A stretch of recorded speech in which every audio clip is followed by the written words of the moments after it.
சமீப காலமாக தமிழ் சினிமாவில் குடும்ப படங்களை விட பேய் படங்களும் திகில் படங்களும் அதிக அளவில் வர தொடங்கிவிட்டன. இதை ரசிகர்களும் ஏற்றுக்கொண்டதால் புதிதாக படம் இயக்க வரும் அறிமுக இயக்குநர்களும் வித்தியாசமான கதைகளையே கையில் எடுக்க தொடங்கிவிட்டனர்.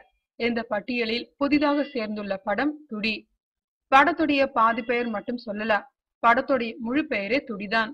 படத்துல வரவங்க யாருக்காக துடிக்கிறாங்கன்னு பார்த்தா, தமிழ்ல ஒரு பயங்கரவாதியின் தாக்குதல் குறித்த கதைதான் இந்த துடியாம்.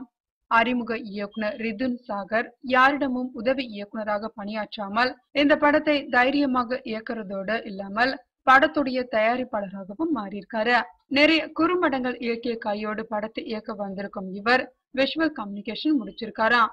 படத்துல நடிகை அபிநயா, சுமன், பிரமானந்தம் இவர்களோடு சூதுகவம் ரமேஷ் மற்றும் நளினி நடிச்சிருக்காங்க. படத்துடைய கதை என்னன்னா, ஒரு நட்சத்திர ஓட்டல்ல நடக்கிற தீவிரவாதிகளின் தாக்குதல் தானாம். மாலை 6 மணிக்கு தொடங்கி காலை 6 மணி வரை நடக்கிற சம்பவங்கள் தான் கதையாம்.